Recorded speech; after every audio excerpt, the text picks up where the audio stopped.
Hihilahin ka nila ng pababa hanggang mahulog ka sa kanilang dura. Umahon ka papalayo sa di nila abot.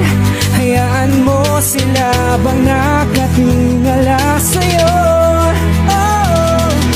Hindi mo kailangan makinig sa karamihan, matutong magtiwala sa sarili kung kailangan. Patuloy kang lumakad, basta patas kang lumaban. Tumakbo, gumulong, lumipad o kahit pa gumapang. Ang importante dito ay patuloy kang umusad, kahit pati natahak na daan ay di masukat. At dadating ang araw ay bigla kang magugulat. Andun ka na pala sa iyong minimithing pangarap. Tama na, bumangon ka sa iyong pagkakahimlay, dahil wala ka ring mapapala sa kakahintay. Kumilos ka at gumalaw base sa iyong kakayahan. Umiwas ka sa mga tao na takot malamangan. Oo, di tayo perpekto, minsan may depekto. Di ka sigurado kung ano nga bang